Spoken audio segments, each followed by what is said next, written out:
The wind off Boston Harbor slipped through every crack in the city, a thin, salt-cold blade that found skin wherever it could. Even inside the loading bay of Harbor Light Medical Center, with its yellow sodium lamps and damp concrete, it was there in the air and the breath of people rushing stretchers from the backs of ambulances.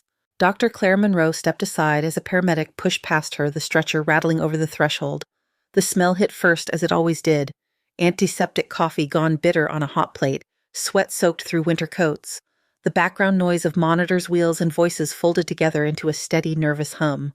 She adjusted the strap of her bag on her shoulder and glanced at the watch on her wrist.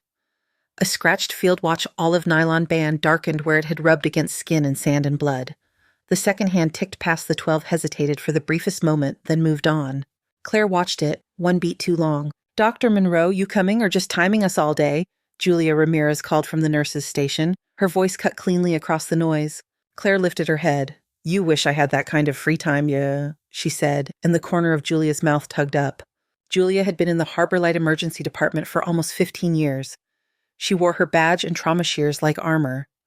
The younger nurses orbited around her, instinctively watching her face to know how worried they should be. Behind Julia, taped above the bank of computer screens, was a laminated poster. It showed a flow chart in bright colors, boxes, and arrows, tightening in on one bold phrase at the bottom: "Follow protocol, 0 variance, 0 harm." Someone had drawn a small question mark in pencil after the word 0. It had not yet been erased. "Morning census," Claire asked. "Busy," Julia said, checking her board. Flu Fall's one suspected stroke waiting on CT. Oh, an admin emailed a reminder about new documentation standards, again. "Because that is what saves lives," Claire said quietly. She did not say it loudly enough for anyone from administration to hear, but Julia heard and snorted once. Claire turned away from the nurse's station and let her eyes travel the length of the department. Cubicles with curtains half drawn, a man curled around his stomach, breathing through his teeth. A teenager with a bandaged hand scrolling on his phone with his free fingers. A woman pacing near a vending machine, clutching a crumpled registration form. It was nothing like the forward aid station in Iraq. It was nothing like the concrete room where she had once hung blood bags from a rusted pipe and cut open a soldier's chest in the strobe light of mortar fire, except that it was exactly like it where it mattered. Someone was bleeding, someone was scared, someone was deciding. Her watch ticked on. The second hand stuttered again when it hit the 12. "Monroe." The voice came from behind her, stiffer, cooler. The air seemed to change temperature by a degree. She turned to see Dr. Leonard Price in a suit that was almost the same dark blue as the Harbor Light logo behind the front desk. No coat, no stethoscope. His badge lanyard was immaculate, not twisted like everyone else's. "Good morning, Dr. Price," Claire said. "Walk with me," he answered, already moving. She fell into step beside him, matching his stride down the hallway that led out of the main emergency bay. The fluorescent lights overhead hummed. On one wall, framed photographs showed Harbor Light's history, a black and white image of the hospital, when it was just a brick building near the docks, then ribbon cuttings, donor galas, a glossy shot of Price shaking hands with a politician. "Your chart completion rate was flagged last month," he said without preamble. "You are aware of that." "I caught up by the end of the week," Claire replied. "All my notes are in." "They were late." He kept his eyes on the hallway ahead. "We have metrics for a reason. Metrics protect us." From what she wanted to ask, from who, instead she said, "My patients have been protected too." Price's jaw tensed slightly. "The emergency department is not a combat zone, Dr. Monroe. We cannot improvise our way out of liability. Families sue, news crews show up. Protocols exist so that when something goes wrong, we can say with honesty that everyone did exactly what they were supposed to do." Claire thought of a dirt road in Mosul of smoke and shouting of a boy, no older than 19, staring at her with glassy eyes. No protocols had climbed into that Humvee with her.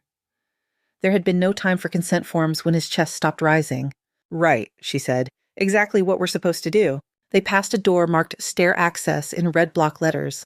A faint draft slipped out from under it, carrying the sharp, oily scent of helicopter fuel. The small plastic sign beside the handle read "Roof Access, Authorized Personnel Only." Claire's hand twitched at her side. The muscles in her legs remembered running upstairs that shook with rotor wash, the shouted commands, the taste of dust. She did not reach for the handle. She just let her gaze rest there a fraction of a second too long. Price noticed. His eyes flicked to the sign, then back to her. "You are here now," he said, "not there." "I am aware," she answered. He stopped near the entrance to a small conference room, where a tray of stale pastries sat untouched beside a stack of binders labeled with dates and the words "Quality Review." "You have talent," he said. No one disputes that. Soldiers wrote letters. Commanding officers gave glowing evaluations. I have read them. They are very moving. There was something almost like a compliment in his tone pressed flat until it lost its shape. But talent without discipline is a liability, he continued. You are not a lone medic improvising in a tent anymore. You are part of a system. The system works when everyone stays in their lane. Claire met his gaze. For a moment, the hallway noise faded. It was just the two of them standing in a sterile corridor between the chaos of the emergency bay and the quiet of conference rooms. Her watch ticked. The second hand reached the top, paused, pushed on. With respect, she said, I did not save anyone by staying in my lane. His expression cooled again. As long as you work here, you will follow Harbor Light protocols. He turned away, signaling that the conversation was over. His shoes clicked a precise rhythm back toward the administrative offices. Claire stayed where she was for a breath, then another. She felt the pull from both directions.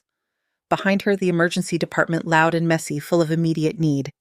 Ahead, the administrative wing carpeted and quiet, full of emails about metrics and risk. The stairwell door hummed slightly in its frame, responding to some vibration from above. Helicopter fuel, salt air, winter wind. 3 cents braided together. She checked her watch again. The second hand ticked smoothly, this time no hesitation.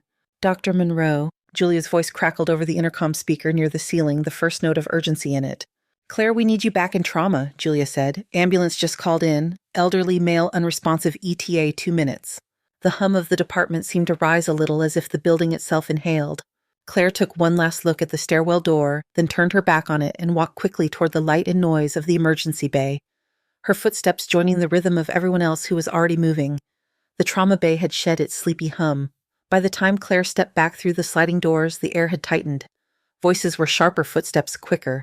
The charge monitor over the central station flashed a fresh line of green vitals from other rooms, but everyone's eyes kept cutting to the doors that led out to the ambulance ramp. Julia was already in a yellow gown and gloves, snapping a mask into place under her chin. EMS is 2 minutes out, she said.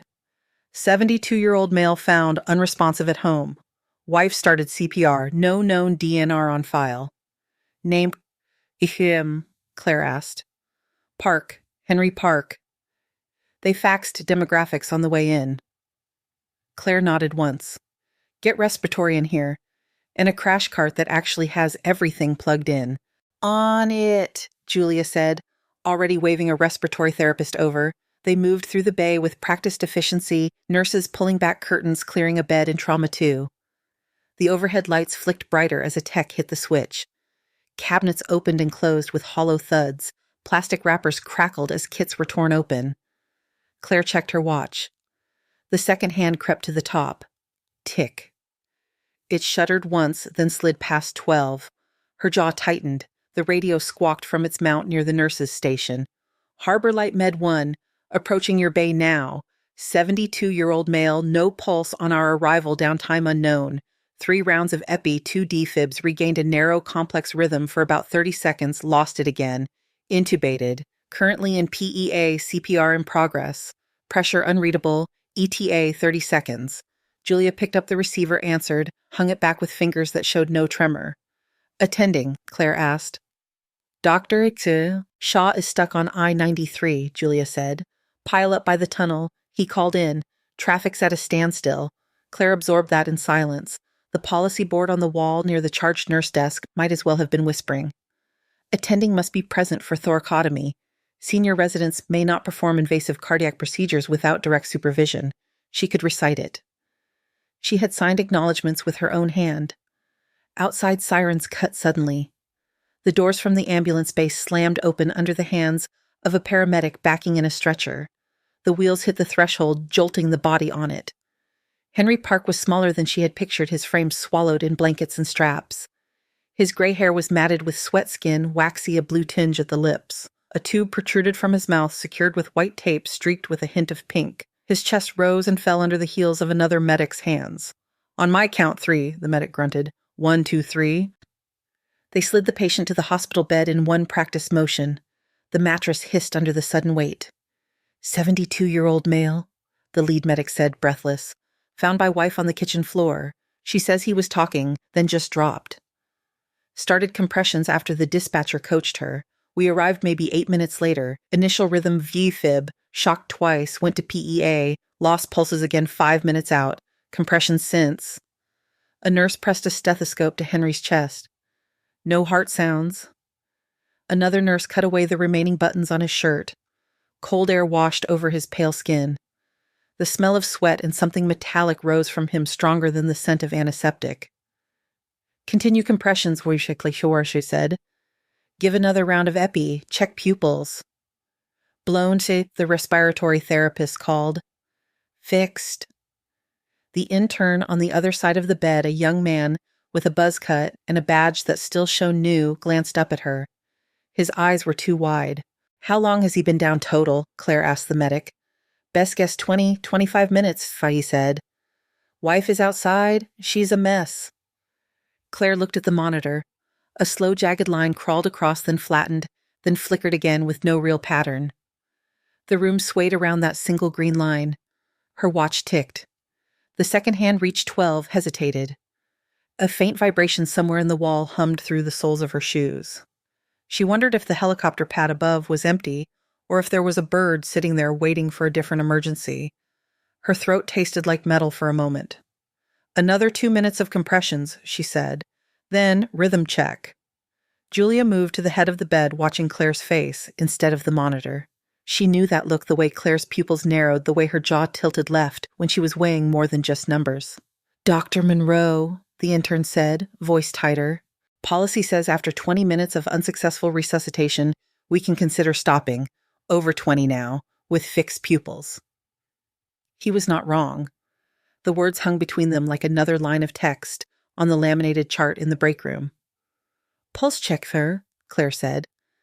Hands lifted from Henry's chest. The room held its breath with him. Nothing, Julia said. No carotid. Claire saw the man's wife in her mind. Not her actual face, just the shape of someone in a doorway, hands pressed to her mouth, watching strangers carry the person she loved away. Resume compressions, Colt, she said. A nurse started again, arms locked, pushing down with steady strength. The sound was a dull, repetitive thump. Claire stepped closer. She felt the heat of the effort in the room, the cold of Henry's skin under the fluorescent lights. She could see the faint movement of his ribs under the pressure, the way his chest wall barely rebounded. This is futile, the intern whispered, maybe not intending for her to hear. Claire did. The image that rose was not of Henry, but of another chest, darker skin dust, ground into the pores, a Humvee door twisted open, on a road thousands of miles away. There had been no protocol flowchart on that wall, only a boy and time running out. She glanced at Julia. The nurse understood before she spoke. Claire, Julia said quietly, Shaw is on his way. We can hold a little longer. We do not have a little, Claire answered. Not for him. Her hand went to her watch again, not to check the time, but because she needed the feel of the worn band against her skin. The second hand ticked, staggered, ticked again. She inhaled once slow. Get me a thoracotomy tray from, she said. Silence snapped over the room for an instant. Dr. Monroe, the intern said, alarm clear now. You cannot not without attending. The policy is very clear. The policy is written for a world where the attending gets here on time, Claire said. Her voice did not climb. It stayed flat and steady, cutting through the buzz. He does not live that long. Julia did not move for half a second. Then she turned and nodded to a tech. Go, she said. Top shelf red handle. Bring the whole thing. The intern opened his mouth again, then shut it. His eyes jumped to the door as if expecting someone older to walk in and fix this to tell them all what to do so that if it went badly, no one could point at him. The tray arrived metal on metal clatter as it was set beside the bed. Claire snapped on a fresh pair of sterile gloves. Her fingers slid into the latex with a soft, sticky sound. Everyone not essential clear back, she said. If you stay, you commit. No one half in. She met the intern's eyes when she said it. He swallowed, but his feet did not move. He stayed. Antiseptic, she said. Julia swabbed Henry's left chest with orange-brown iodine, the liquid running in uneven streaks down his side. It smelled sharp and familiar, so many other bodies in so many other rooms. Claire picked up the scalpel. For an instant, the weight of it felt wrong in her hand, heavy in a way it had not in years. Then the muscle memory came back, settling into her bones like an old song. She made the incision between ribs, a clean, confident cut. The skin parted, then the fat, then the pale glint of bone. "Rib spreader," she said. Metal teeth widened the opening with slow clicks. Air rushed out with a faint, hollow sound, as if the chest itself had been holding its own breath. Someone gagged quietly in the back of the room. No one commented. Claire opened the pericardium with careful fingers. The heart sat there, dark and flaccid, swollen and still. She slid her gloved hand in and wrapped it around the muscle, feeling its weight. It was always heavier than people imagined, as if it already knew how much it carried. "Internal compressions," she said softly, almost to herself. Then she began to squeeze. The movement was small, precise.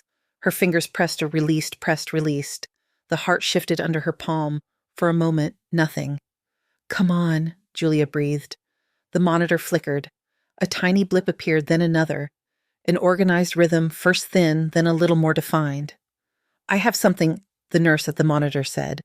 Her voice cracked once, then steadied. "Sinus bradycardia. There is a pulse." Claire felt it faint against her fingertips. A knock where moments ago there had been empty silence. "Check carotid," she said. Julia pressed her fingers to Henry's neck. Her eyes widened. Weak but there. The room exhaled at once, a sound of tension, breaking of breath returning. "Okay, Claire said. "Bag him gently. Get blood gases. Call ICU, tell them we have a post-arrest patient coming up, status guarded." The intern stared at the open chest, at Claire's hand still wrapped around the man's heart. You actually, he stammered. "Help me close when the time comes," Claire said. "For now you chart. Document times, drugs, every step. If anyone asks later, the record will say we fought." He nodded, face pale, but a different light in his eyes now. By the time Henry left for the intensive care unit, his chest temporarily closed, dressings in place, and machines humming quietly at his side, Claire's shoulders ached. Sweat dried under her scrubs, leaving a faint chill down her spine. She pulled off her gloves and threw them into the bin. On the stainless steel of the instrument tray, a smear of dried blood caught the light. She had just stepped out into the hallway, letting the adrenaline ebb, when she saw him. Price was at the far end, walking toward her with that same precise stride.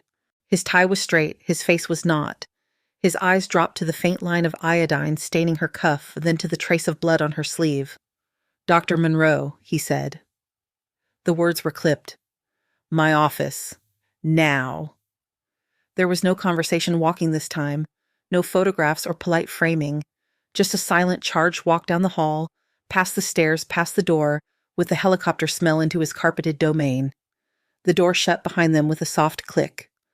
On his desk lay a single sheet of paper placed in the exact center. A pen rested above it, parallel to the edge. "Sit," he said.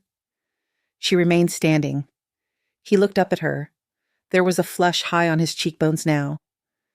"You performed an emergency thoracotomy without attending supervision," he said. "Do you dispute that?" "No," Claire said. "I did." "In direct violation of hospital policy and state guidelines." "The patient had no pulse," she replied. "He has one now." Price's mouth compressed. "This is not about outcomes. This is about process." "It is about a man who was dead and is not," she said. Her voice stayed low, but there was steel under it. For a heartbeat, he faltered. Annoyance flickered into something like fear, then hardened again. "If he had died on that table," Price said, "we would be exposed to lawsuits, sanctions, loss of accreditation. The board would demand to know why a resident felt empowered to cut open a chest unsupervised. They would look at me." He tapped his own chest with 2 fingers. "And they would be right," he added, "because I am responsible for what happens in my department." "So your solution is to punish the person who kept him alive," Claire said. "My solution," he answered, "is to ensure that no one ever gets the idea that this kind of insubordination is tolerated." He slid the paper toward her with the pen. "This is a notice of termination effective immediately," he said. "Failure to adhere to protocol, insubordination, creation of unacceptable risk to the institution." The words snapped at her eyes. Termination, effective immediately. For a strange, suspended moment, Claire heard nothing. Not the muffled sounds from the hallway, not the buzz of the ventilation, only her own breathing. Her watch ticked in the silence. The second hand reached 12, stuck there. It did not move.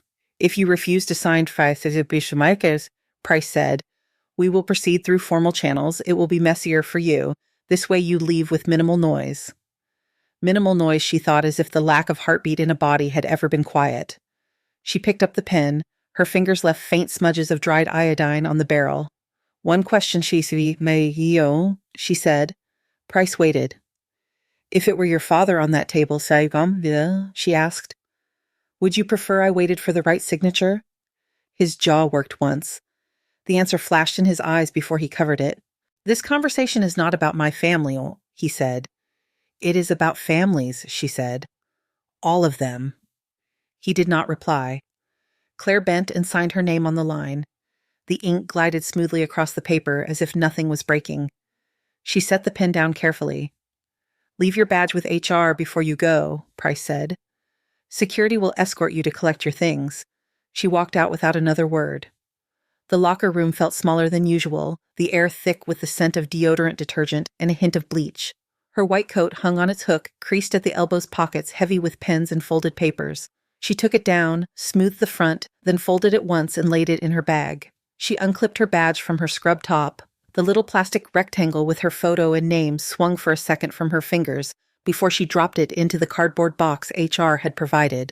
Julia appeared in the doorway, still in her gown, hair pulled back in a hurried knot. They told me, she said. Claire tried to smile. It came out crooked. You saved him, Julia said. You know that. For now, Ulayar said. You are not wrong, Julia said. They are just scared. Of what? Claire asked. Of being the ones left holding the bag when someone like you does the right thing and the wrong person notices, Julia said. You know how this place works. A security guard waited outside the locker room. He was tall, soft, around the middle, his name tag slightly crooked.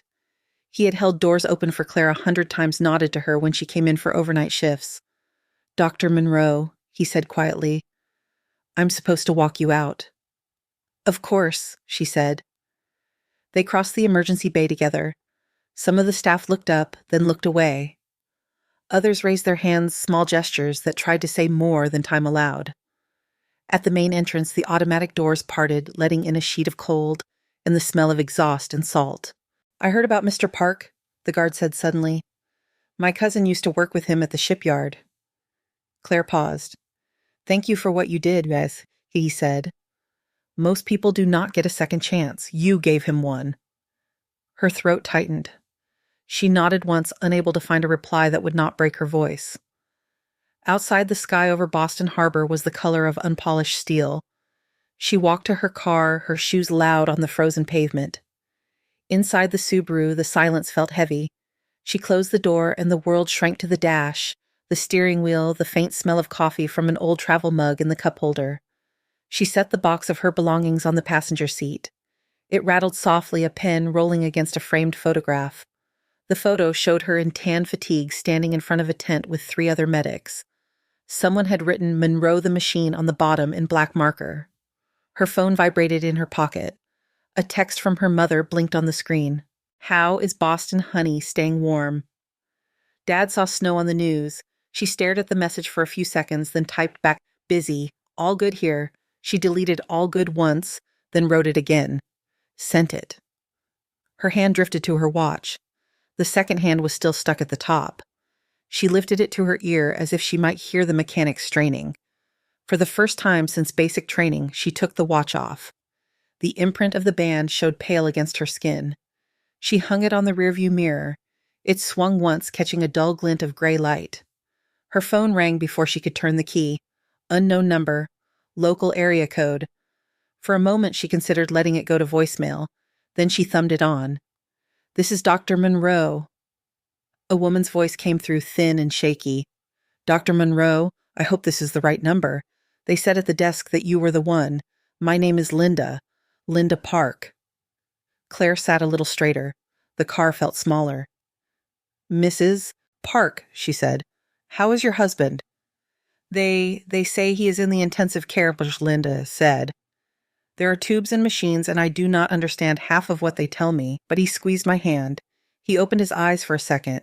He tried to say something, but they told him not to. There was a hitch in the woman's breath.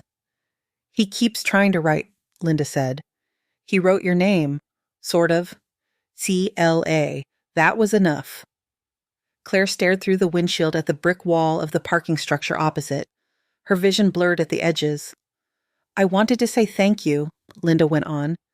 "They told me at the nurse's desk that you did something you did not have to do. I do not care what anyone here thinks about that. You brought him back to me." Claire closed her eyes. Her free hand curled around the steering wheel, knuckles white. "I was just doing my job, Shai," she said. "No," Linda said.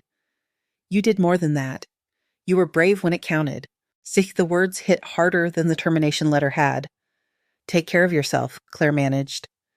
"You too, doctor," Linda replied softly. "Whatever happens next for us today, we have him. That is because of you." The call ended.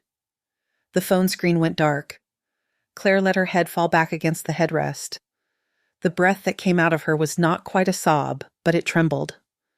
Outside, the wind blew over the hospital roof, carrying with it the distant gull cries and the low horn of a ship somewhere out on the harbor. In the rearview mirror, her watch hung motionless, its second hand frozen at the point where time had seemed to stop. Inside Harbor Light, the day kept going. The overhead speakers called codes, volunteers pushed wheelchairs. Someone argued quietly with the registrar about insurance. Life in the emergency department closed over the gap Claire had left the way water closes over a rock that has been pulled from a river. Then a different sound entered the mix. It started as a low vibration in the ceiling, just a tremor in the fluorescent fixtures. A tech frowned up at the tiles, expecting a blown ballast. The vibration grew into a dull chopping roar that rolled down through concrete and steel. Julia stepped out from behind the nurse's station and moved into the center of the bay, head tilted. "You hear that?" a paramedic asked. "That is not traffic," Julia said. Past the glass doors beyond the ambulance ramp, the sky over the main building rippled with rotor wash. Snow and grit lifted in a white blur as an orange and white helicopter settled onto the roof. The radio on the wall crackled. "Harbor Light, this is Coast Guard Rescue 6. We have an urgent consult, requesting immediate contact with hospital command and physician staff." Julia picked up the handset, identified the department, the hospital. The voice on the other end was clipped, controlled, threaded with urgency. "Rescue 6, we are setting you up with administration," she said. "Stand by." A few minutes later, Dr. Leonard Price stood in a small conference room with a speakerphone on the table and a tablet in his hand. The window behind him showed only a slice of gray sky. The sound of the helicopter was muffled, now more felt than heard. "This is Dr. Price, Chief of Medicine," he said. "Sir, this is Lieutenant Ethan Cole, United States Coast Guard aircrew on Rescue 6, the voice replied. "We diverted here because we are looking for a specific physician, Dr. Claire Monroe, former Army medic, now emergency medicine." Price's grip on the tablet tightened. "Dr. Monroe is no longer employed at this facility, he said. "If you require a qualified emergency physician, we have others available." On the screen of the tablet, Ethan's video feed showed the inside of the helicopter. Behind him, a flight mechanic moved in a cramped space helmet, visor down. The cabin hummed and shook. "With respect, sir," Ethan said, "we do not need any emergency physician. We need her. We have a downed pilot aboard a cutter 40 nautical miles out. Chest trauma from a hard deck landing, hypotensive, declining fast. The ship has a medical officer, but no one who has cracked a chest since residency. I have seen Dr. Monroe perform a field thoracotomy under fire. I am not aware of anyone else here with that experience." Price opened his mouth, closed it, then glanced at the door. He had expected a routine conversation about resource allocation, not a federal officer asking for a doctor he had just dismissed. "Dr. Monroe is not available," he repeated. "You will work with whoever I assign." On the screen, Ethan's jaw clenched. Snow streaked past the small window beside him. "Sir, I am invoking federal emergency support agreements between the Coast Guard and participating trauma centers," he said. "The Memorandum of Understanding signed by Harbor Light 2 years ago allows us to request specific personnel in a mass casualty or critical defense-related incident." "This is one patient," Price said. "It does not meet that threshold." "It meets my threshold," Ethan said, and for a moment the clipped professionalism dropped enough for something rougher to show. "I am asking you, doctor, to let the one person in this city who has done this more than once do it again." In the hallway outside, Margaret O'Neill walked past tablet under her arm. She paused outside the conference room when she heard the word federal. Through the narrow glass panel, she could see Price's shoulders squared over the table, his jaw set. "This is not how we make staffing decisions, Price said. "And in any case, Dr. Monroe has been terminated. She is no longer under my authority to assign." "Then do not assign her," Ethan said. "Acknowledge on record that the Coast Guard is requisitioning her services under federal authority for the duration of an active rescue operation." O'Neill pushed the door open without knocking and stepped in. Put him on speaker, she said. Price hesitated, then complied. Ethan's voice filled the room. We are burning fuel sitting here, ma'am, he said when she identified herself. Our cutter is in worsening weather. The pilot is decompensating. I have maybe 45 minutes from wheels up to knives on chest, or I am flying back with a body. O'Neill looked at Price. Her eyes were cool, assessing. Can any of our current staff perform what he is describing with the same level of experience? She asked. Price thought of thoracotomy trays of guidelines of the letter still drying on his desk. Technically, yes, he said. Practically, their experience is limited to controlled settings. Monroe has that combat background, O'Neill asked. You know she does, Price said. O'Neill exhaled once. Then this is simple, she said. She leaned toward the speaker. Lieutenant Cole Dr. Monroe is not currently on staff, but Harbor Light will not obstruct a federal emergency requisition. If you can locate her and she agrees, we will document that she is acting under Coast Guard authority for the duration. Copy, ma'am, Ethan said. Relief edged his voice. We will bring her to the cutter. O'Neill stood. Anne Leonard, she added, looking at Price. If your concern is liability, I suggest you let the government take it off your hands for the afternoon. In the parking lot, Claire sat very still in her car phone screen, still dark in her hand watch, hanging motionless from the rearview mirror. The heater had not fully kicked in. Her breath fogged the inside of the windshield in soft bursts. The first hint was the vibration in the steering column, then the deep chopping thud of blades moving air rattling the loose change in the cup holder. She looked up in time to see the underside of the Coast Guard helicopter sweep across her field of view, its orange belly stark against the gray. It banked, disappeared above the main building. Her phone lit again, this time with a familiar extension. Julia, she said as soon as she picked up. Where are you? Julia asked. The line was noisy, full of background voices. In the lot, Claire said, apparently unemployed. Not for the next hour, Julia answered. The Coast Guard just dropped a bird on our roof. They are asking for you by name, federal, this and that. O'Neill looks like she swallowed a lemon. Can you get back inside? Claire looked at the badge in the box on the seat beside her. Officially, she did not belong past the front doors anymore. I just got fired, she said. And now you are being unfired by people with a bigger helicopter, Julia said. Move Claire, before some administrator decides to enjoy saying no. Claire opened the door. Cold air slapped her face awake. She grabbed her bag, left the box on the seat, and started walking fast toward the entrance. The security guard from earlier straightened when he saw her. They told me to send you up if you came back, he said. There was a questioning note in his voice. Coast Guard business. Apparently, Claire said. He keyed her through the restricted door to the stairwell. The smell of fuel was stronger here, sharp and oily, riding on the draft from above. The metal steps rang under her shoes. Halfway up, she had to grab the railing as the building vibrated, more rotor wash pressing against the roof. Her heart thudded in her chest, outpacing any neat line on a monitor. She burst through the roof access door into a blast of wind and noise. The helicopter sat on the pad rotors, idling blades a blurred circle. Snow swirled in miniature storms around its skids. A figure in an orange flight suit stepped away from the open cabin door. Helmet off his hair flattened his eyes, squinting against the grit. Monroe, he shouted. She shaded her face with one hand. Cole, she answered. For a second, the wind and the noise stripped away the years. She saw him as he had been in IROC uniform, dusty arm in a sling. Grinned too wide for someone who had almost lost his life that week. He crossed the pad in 3 long strides and caught her in a brief, fierce hug before stepping back. Thought you were done with helicopters? He said, raising his voice over the engine. I thought you were done needing medics, she shot back. No such luck, he replied. His face sobered. We have a pilot on the Resolute who hit hard on the deck. Chest trauma, probable tamponade. Their dock is out of his depth. I told them about Mosul. His eyes searched her face. You in? He asked. Claire looked past him at the open cabin. The interior was a tight, cluttered space of gear straps and metal. Beyond the edge of the roof, the harbor stretched out slate and white. Behind her, the hospital door banged open. Price stood there, suit coat pulled tight against the wind. O'Neill was a step behind him, coatless expression unreadable. Dr. Monroe, Price called. For the record, you are not acting as an employee of Harbor Light Medical Center in this capacity. For the record, O'Neill added, her voice cutting through. Harbor Light acknowledges the Coast Guard requisition and will provide whatever support is needed when you return. If I return, Claire said more to herself than to them. The words were snatched away by the rotor wash. She stepped toward the helicopter. Her hand brushed her wrist automatically, fingers closing on bare skin where the watch had always sat. She glanced back down the stairwell as if she could see all the way to the car where it hung. Ethan noticed the gesture. You forget something, he asked. I brought what I need, she said. She climbed into the cabin and took the jump seat opposite the hatch. The crew chief swung the door in. It latched with a solid final thunk. Through the small round window, she saw Julia on the roof, now one hand lifted. Claire lifted hers in return. The pilot raised a gloved hand, gave a signal. The engine whine climbed. The pad dropped away. Boston unfolded beneath them in layers of brick and asphalt and water. The hospital roof with its cluster of figures shrank, then blurred. The city gave way to the dark flat of the harbor, streaked with whitecaps. The horizon was a hard line between sea and sky. Headsets crackled in Claire's ears as Ethan passed her one. "Resolute, this is Rescue 6 Bourfields," the pilot said. "Inbound with requested medical asset. 10 minutes out. How is your patient?" Static, then a tired male voice. "6, this is Resolute Medical. Patient is hypotensive, 80/30 on a good read. Saeed's low, 80s on oxygen. Decreased breath sounds on the left. Jugular veins distended when he is not flat. We are losing ground here." "Copy, Faircut.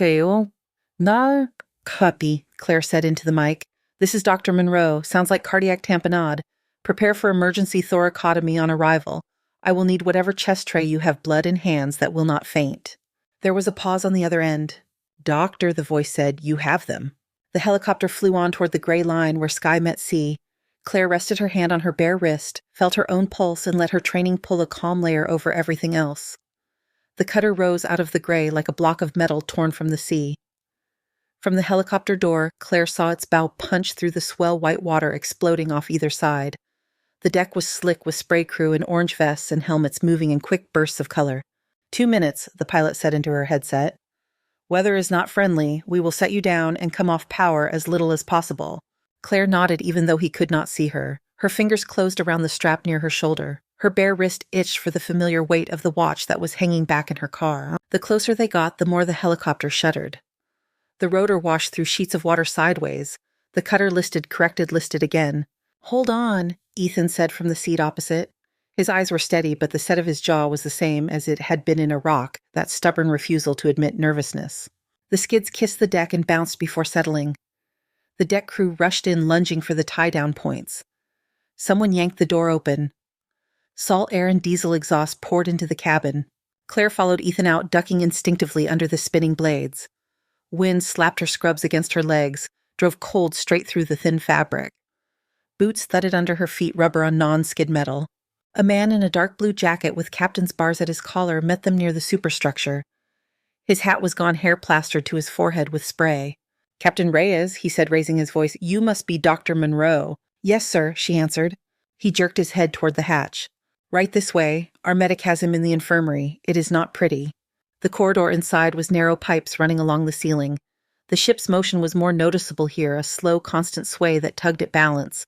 The air smelled of oil metal and the faint tang of bleach. The infirmary was barely larger than a walk-in closet. A single bed bolted to the floor cabinets lining one wall.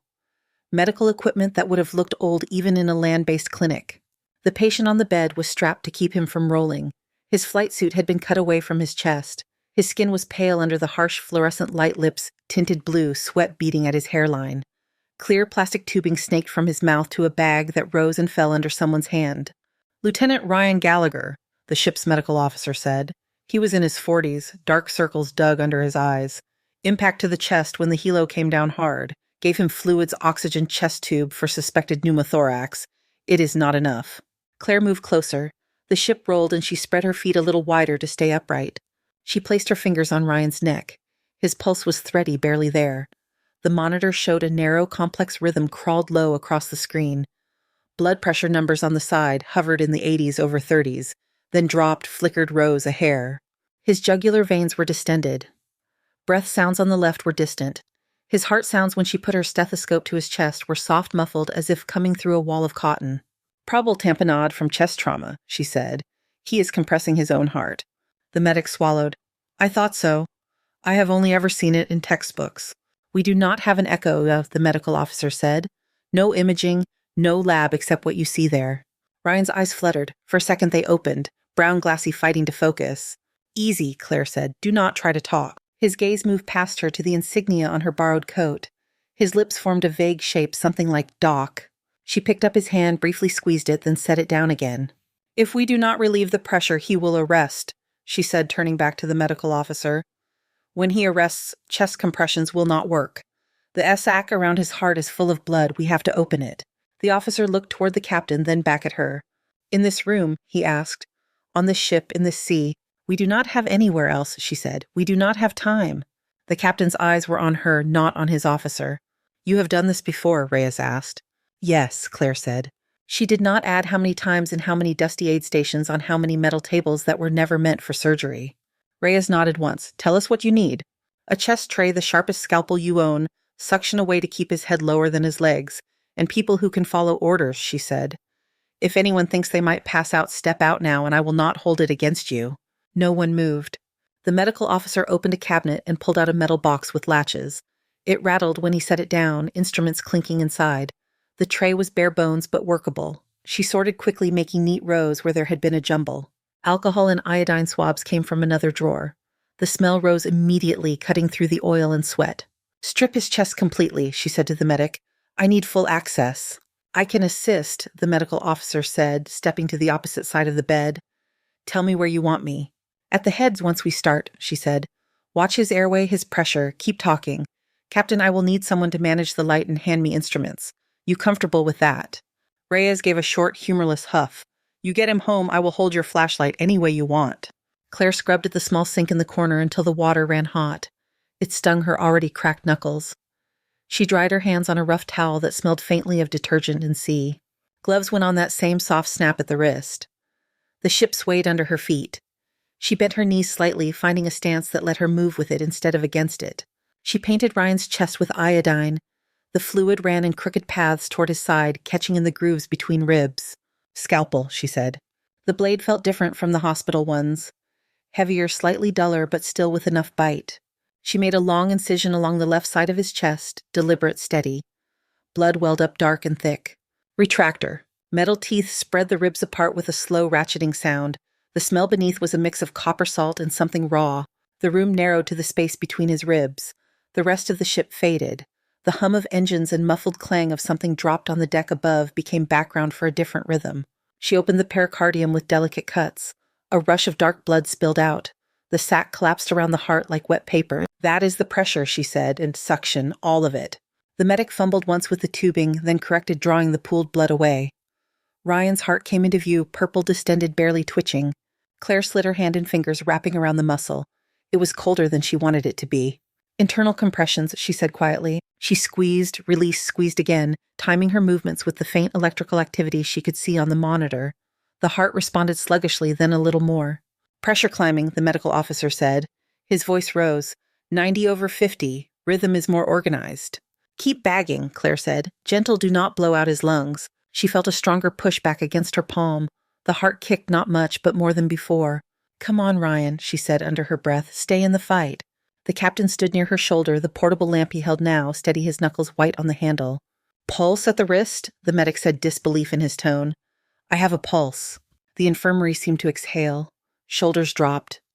Someone muttered something that sounded like a prayer. Good, Claire said. We are not done. She scanned the exposed area for any obvious tear that might be leaking. There was a small laceration on the surface of the right ventricle, oozing with each beat now that the pressure was lower. There, she said, I need fine sutures. The medical officer produced a packet from the tray hands, shaking only a little. She worked quickly, placing small, precise stitches. The ship rolled, her fingers compensated without conscious thought. Her world had shrunk to needle thread and the dark red of living muscle. When she tied the last knot, her shoulders ached as if she had been holding them up for days.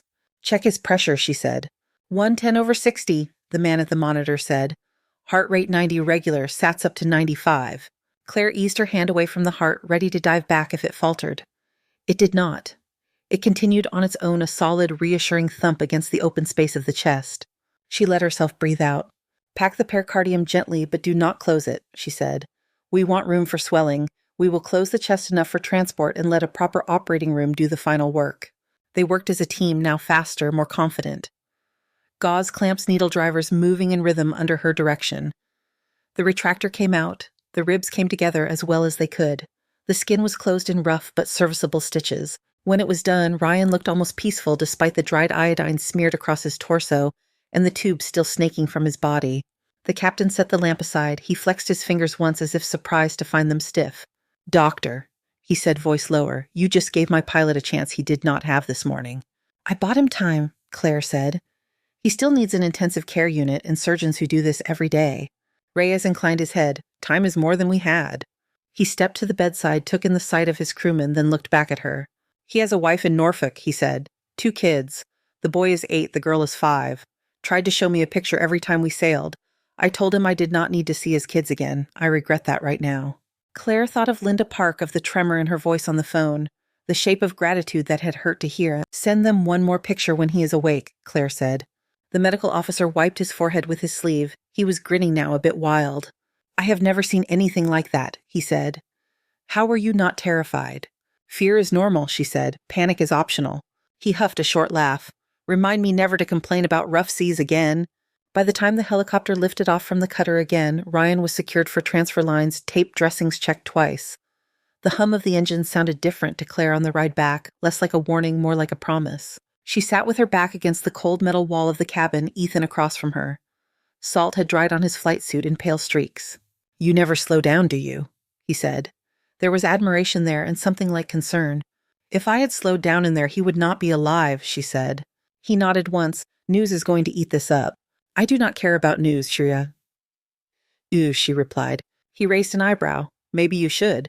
They are already talking about a fired doctor saving a Coast Guard pilot on the same day. Claire closed her eyes for a moment. The day felt stretched as if someone had pulled it at both ends. Through the headset, the pilot announced they were crossing back over the harbor. When she opened her eyes, the familiar outline of Harbor Light rose ahead square and solid against the fading light. The helicopter swung toward the roof. On the pad, small figures waited, their shapes etched against the snow-dusted concrete. Some wore hospital scrubs, others dark coats. A camera lens glinted near the stairwell door. As they touched down, the first flurry of snow began to fall again, tiny white flecks swirling in the rotor wash. The rotors had barely begun to slow when the hatch slid open and cold air pushed into the cabin. Claire tasted exhaust and snow on her tongue. Her ears rang with the sudden change in noise. Welcome back to Harbor Light, Ethan said, unbuckling. Try not to terrify them too much. She gave him a look that might have been a smile if her face were not so tired. Crew moved in tight, practiced motions to unload Ryan. His stretcher came out, first bundled in blankets, monitors clipped to his chest lines taped down. A waiting hospital team in gowns and masks took over, their voices calm but quick. Blood pressure stable, one of them called. Heart rate controlled. Let us move. ICU is ready. Claire stepped down last. The pad felt solid under her boots, a surprising sensation after the sway of the cutter. Snowflakes hit her hair and melted instantly. Along the edge of the roof, a cluster of people stood behind a painted safety line. Some wore Coast Guard uniforms, others wore hospital jackets and scrubs. A few had cameras on their shoulders, lenses already pointed. Ethan came to stand beside her. 2 of his crew snapped into a loose formation, feet together, hands folded behind their backs. It was not a formal honor guard, but it might as well have been. One of the Coast Guard officers lifted a hand in a crisp salute as Ryan was wheeled past. Nice work, Doc, he said. Claire returned a nod, not trusting herself to speak. Near the stairwell door, Julia waited, her hair whipped by the wind. Her eyes shone above her mask. She reached out, squeezed Claire's forearm once firmly. You all right? Julia asked. Ask me after I sleep, Claire said. A reporter in a dark coat edged closer, microphone in hand, cameraman at his shoulder. A hospital public relations officer tried to intercept, but the reporter had already addressed Claire.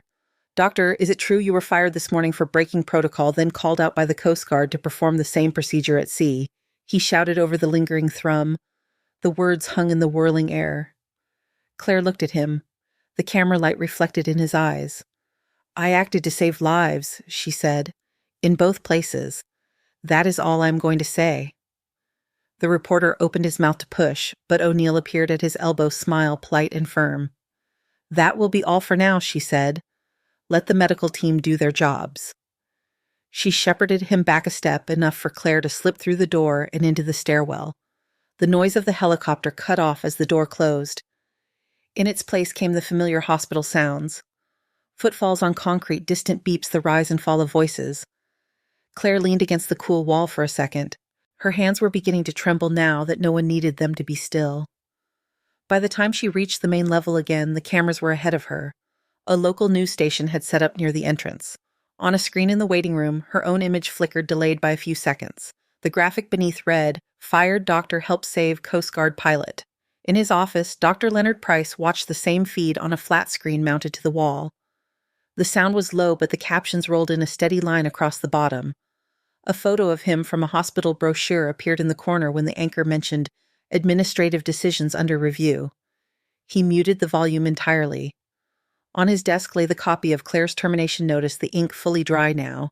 Beside it, his inbox glowed with new messages, subject lines shouting in bold. Media inquiry. Board wants statement. Legal concerned about optics. His phone rang. He stared at it for a moment, then picked up. This is Price. Leonard, it is, Margaret, O'Neill's voice said. We are convening an emergency board meeting in 1 hour. You will be there. Margaret, I am in the middle of managing a media situation, he began. That is exactly what we need to discuss, she said. And the termination you initiated this morning. Bring all relevant documentation. She hung up before he could answer. For the first time that day, Price felt something that was not annoyance or controlled irritation. It was smaller, colder. It sat just behind his breastbone and made his hands feel oddly light. In the locker room, Claire stood at the sink again. The metal surface around the faucet still held a faint brown stain where dried iodine had splashed earlier. She scrubbed away salt and blood-watched pink-tinted water swirl down. She caught her reflection in the mirror. Strands of hair had escaped her tie, sticking to her temples. There was a smear of something along her jaw. Her eyes looked older than their 33 years. Julia leaned in the doorway, arms folded. They are talking about you on every channel already, she said. Coast Guard heroics, mysterious firing, all of it. I did not ask for that, femme, Claire said.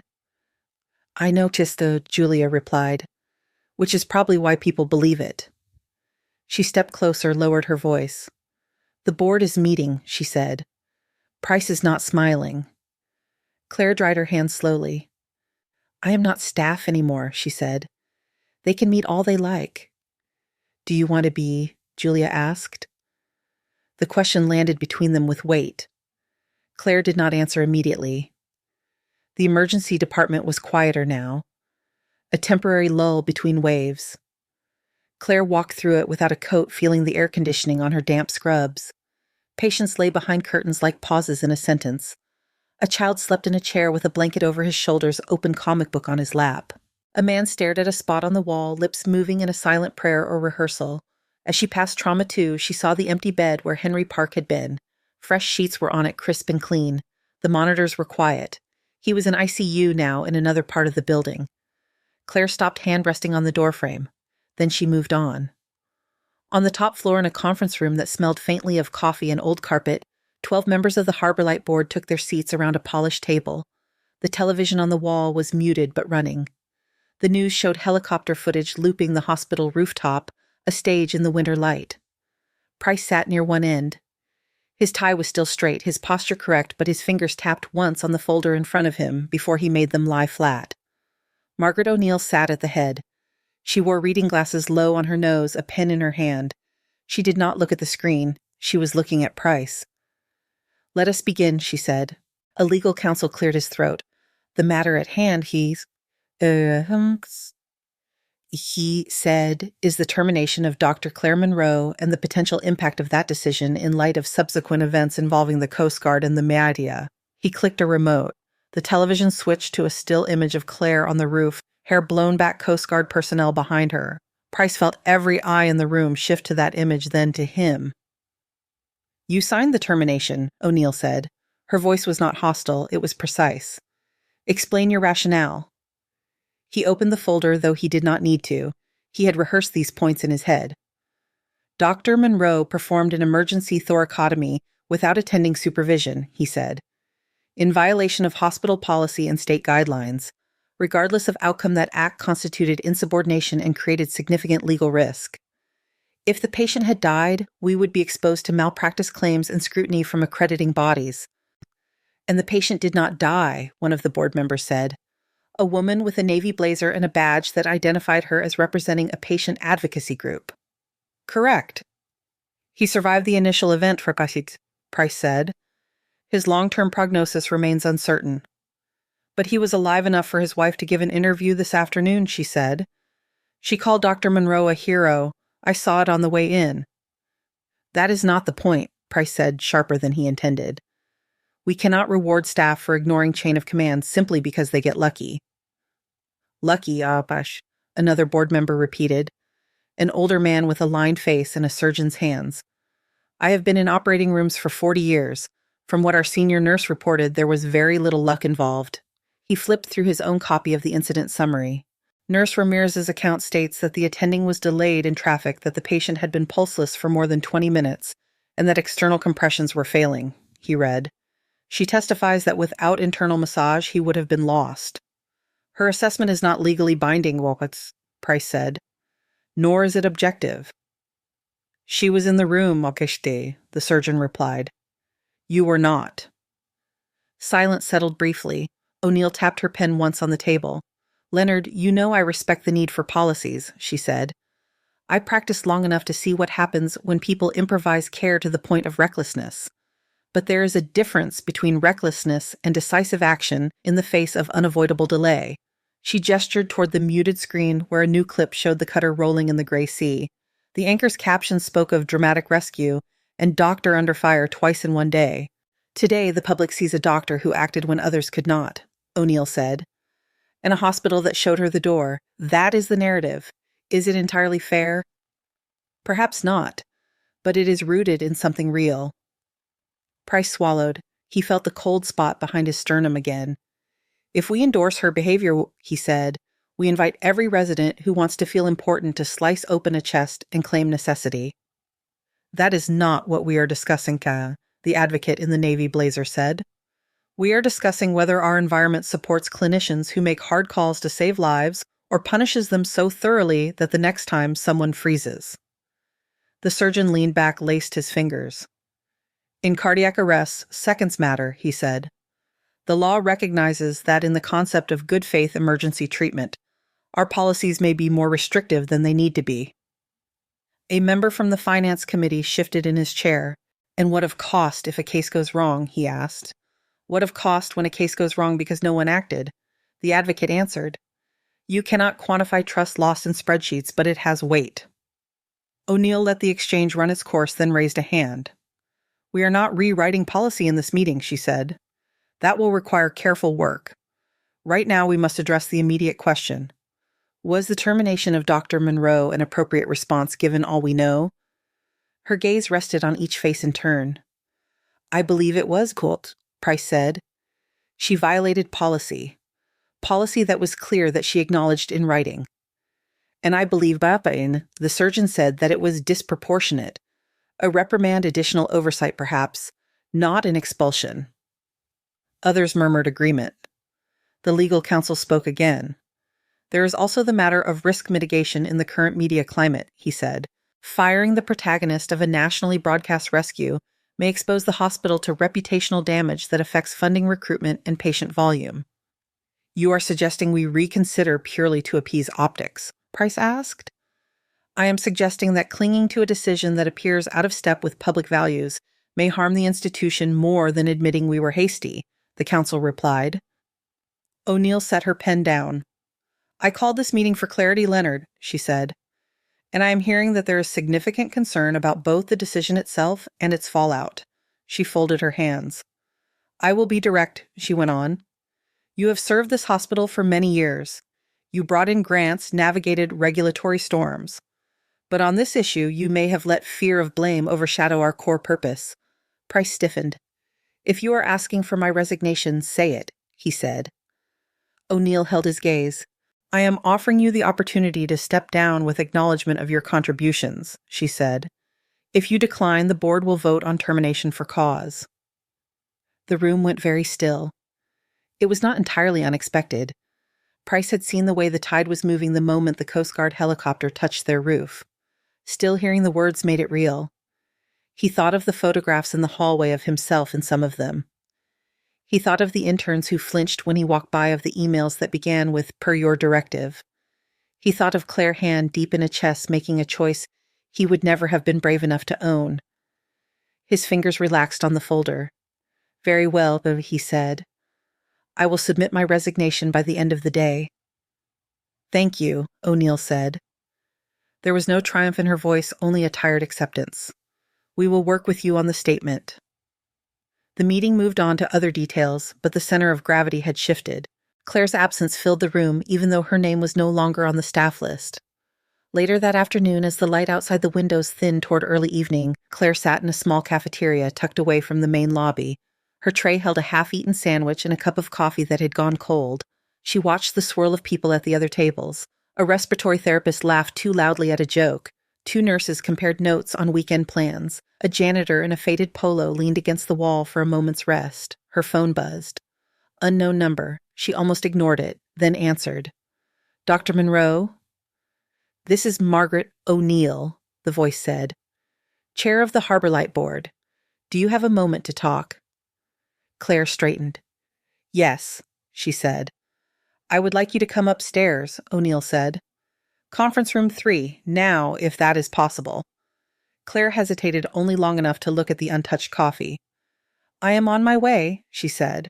The elevator ride felt longer than it was. The mirrored walls showed 3 versions of her, all with the same smudged scrubs and tired eyes. "In conference room 3,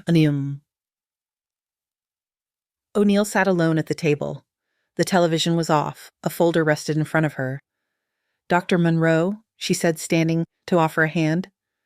Claire took it. The grip was firm. "Please sit," O'Neill said. Claire sat, hands on her knees. "I will not waste your time," O'Neill said. "The board has accepted Dr. Price's resignation. His statement will list personal reasons. Internally, we will review the culture that led to recent events." She opened the folder and slid a piece of paper toward Claire. "We would like to offer you the position of Director of Emergency Medicine," she said. "Effective as soon as you are willing to accept." For a heartbeat, Claire thought she had misheard. "You are offering me his job," she said slowly. "No," O'Neill corrected. "I am offering you your job. His was built around fear and control. This will have to be something different." Claire looked down at the letter. The words were clear. Title, salary, reporting structure. A line near the bottom mentioned authority over emergency department clinical protocols subject to board oversight. "Why me?" she asked. "This morning you let him fire me." "This morning I did not understand the full picture," O'Neill said. "That is on me. Today showed me what happens when rigid policy collides with real human stakes. You were at that intersection twice. You made choices that kept people alive." She folded her hands. "I need someone in that department who remembers that the chart on the wall is not the patient," she said. Claire sat back. The room felt both too small and too large at the same time. "I will not be your symbol," she said. "I will not be the face you put on billboards while nothing actually changes." "Good," O'Neill said. "I do not want a symbol. I want someone who will argue with me about the hard stuff." She took a breath. "We plan to create a new emergency guideline," she said. "A clause that acknowledges situations where formal chain of command fails. In those moments, experienced clinicians may act decisively without fear of automatic punishment as long as their actions are defensible and documented." She looked directly at Claire. "I would like you to help design it," she said. "Some are already calling it a Monroe Clause. The name is less important than the effect." Claire thought of Malik, the nervous intern of Julia of all the residents, who watched what happened when she cut open Henry Park. She thought of the hesitation that might grow in them, a small doubt that could steal seconds from the next code. She thought of the watch on her rearview mirror frozen at the moment she had lost her place in this building. "What guarantee is there," she asked, "that the next person who does what I did will not be dragged into an office and handed a termination letter?" "The guarantee will be in writing," O'Neill said, "with board approval. It will not protect recklessness. It will protect reasonable judgment in unreasonable situations." She tapped the letter again. "You can say no," she added. "You can walk away and take a position elsewhere. You will have offers. After today, I suspect many." Claire looked at her. "And if I say yes," she asked, "I will have the authority to push against more than just thoracotomy policy." "You will have the authority to build an emergency department that functions in reality, not only on paper," O'Neill said. "You will also have to sit in rooms like this and defend those choices to people who are not nearly as brave as you. That is the less glamorous part." Claire sat very still. In her mind, she saw the emergency bay, the hum of monitors, the faces at 3 a.m. when everyone was tired and still had hours to go. She saw the roof, the helicopter, the cutter. The line between those worlds had blurred. She thought again of Linda Park's voice on the phone, the way it had cracked when she said, "Today we have him." Claire reached for the letter. Her fingertips left faint marks on the paper, clean now of blood, but still carrying the memory of it. "I have conditions," she said. O'Neill's mouth curved not quite a smile. "I expected nothing less," she said. Claire did not lower her eyes. "I want it in writing that no clinician will be punished solely for acting in a good faith effort to save a life when higher authority is unavailable," she said. "Review their judgment afterward, yes. Teach them, but no automatic heads on pikes because someone is afraid of a lawsuit." "Agreed," O'Neill said. "The clause will specify that. Decisions will be reviewed by a mixed committee, not just administrators." "I want authority over who works in that department," Claire went on. "Hiring, firing, scheduling. You cannot ask me to take responsibility for outcomes and then hand me a team built on convenience." "We can structure that within HR rules," O'Neill said. Her pen moved across a notepad. "You will have substantial say." "Any public statement about today about the Coast Guard, about Mr. Park," Claire added, "mentions the team, nurses, techs, medics, not just my name." O'Neill's mouth softened. "We can do that too," she said. "Anything else?" Claire paused. "If I take this, I am going to push," she said. "There will be days you wish you had chosen someone quieter." "I have had quiet," O'Neill said. "It bought us this mess." She slid the letter the final few inches across the table. "Will you do it?" she asked. Claire thought of the watch in her car, stopped at the moment she had walked away, of Henry Park's pulse under her fingers, of Ryan Gallagher's heart kicking against her hand out on the gray sea. She picked up the pen. "Yes," she said. She signed again the letters of her name, steadier this time. O'Neill let out a small breath that might have been relief. "Welcome back, Dr. Monroe," she said. Several weeks later, a laminated sheet hung under glass on the wall of the emergency department beside the older protocol posters. The heading was simple: Emergency Clinical Judgment Clause. The staff had already given it another name. "Monroe Clause," Malik Hassan murmured, reading it for the third time. His hair was still growing out from the buzz cut. Shadows showed under his eyes, the mark of someone learning how long nights could be. Claire stood a few feet away, pretending to examine a supply cabinet, listening to the low murmur of nurses dissecting the wording. "It is not a permission slip," Julia said to a younger nurse. "It is a shield for when you do what you know is right and someone behind a desk gets nervous." Claire checked her watch. The field watch sat back on her wrist now. She had taken it to a small repair shop on a side street near the harbor. The man behind the counter had turned it over in his hands, made a quiet noise at the scratches, and told her it could be coaxed back to life. The second hand ticked past the 12. Smooth. No hesitation. "All right," Claire said, raising her voice so the cluster of residents and nurses could hear. "Look up from the glass case for a second." They did. She saw curiosity in their faces, and worry, and something like hope. "This clause is not a dare," she said. "It is a recognition that the world is messy, that ambulances get stuck on bridges, that attendings get caught in elevators, that sometimes it is just you and a patient who is dying faster than the system can move." A few heads nodded. "If you use it," she said, "you document everything. You tell me. You do not hide. And you remember that this does not mean you can do whatever you want because it feels dramatic. It means that when you reach for a scalpel or a drug outside the usual flow, you are ready to explain why." Malik raised a hand. "And if somebody higher up disagrees," he asked. "Then we sit in a room together," she said, "with this clause in front of us, and we take responsibility as a team." His shoulders eased a fraction. "Go back to work," she said. "People out there still need us, clause or no clause." The day shifted into motion again.